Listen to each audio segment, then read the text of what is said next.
How to play poker or Texas Hold'em. Some people say I'm a good poker player, but I know it's because of strategies and time I've spent playing it. It's helped me win a lot. I've won a lot of poker, and it means staying focused and zoned in. I have steps and different ways to play poker to better your knowledge of the game yourself.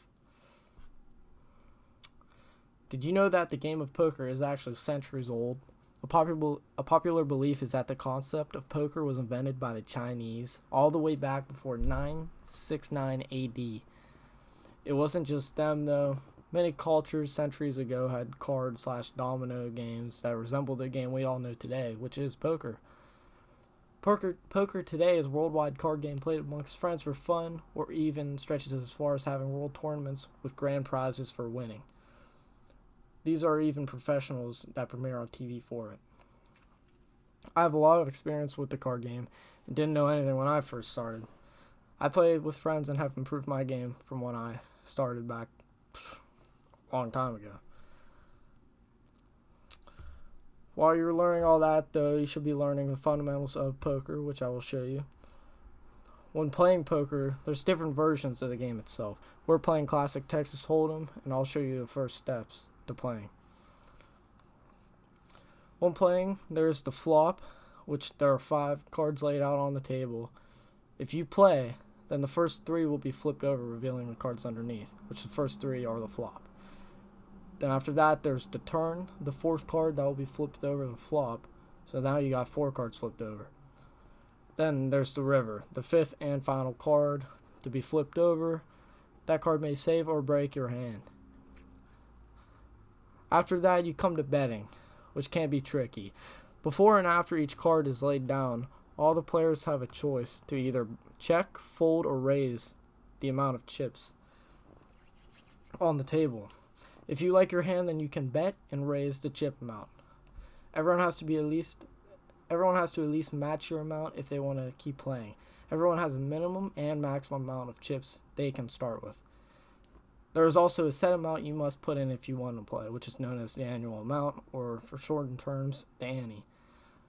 After that, you come to folding and checking. If you don't like your hand and someone raised the amount, then you can fold, which you lose your ante and you're out that round.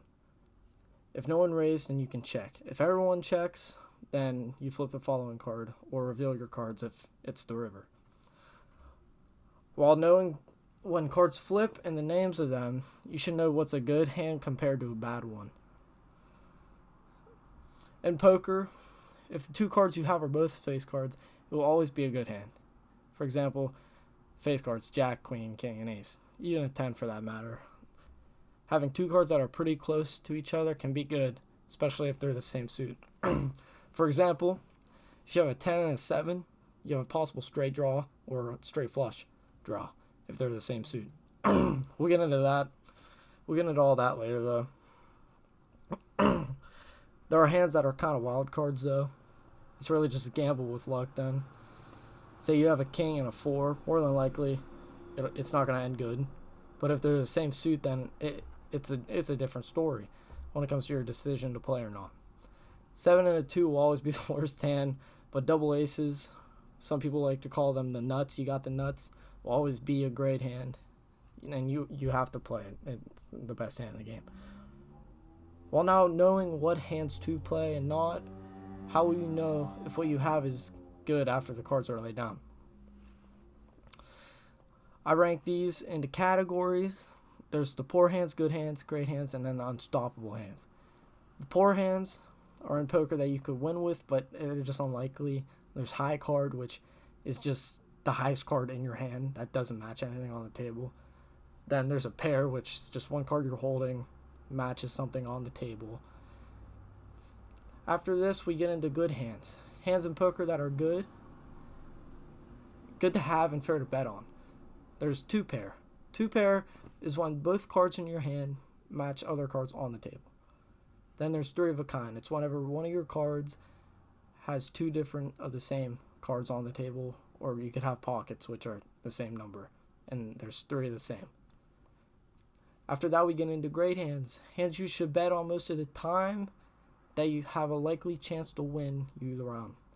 There's a straight, Straight is a lined up amount of cards, for example, 3, 4, 2, 5, 6, 7. I just messed that up. 3, 4, 5, 6, 7. My bad. But they have to be 5 in a row. If it's 4, it won't count as a straight. Then you get a flush. 5 of the same suit on the board and in your hand. So say you have 5 diamonds in total. That's a flush.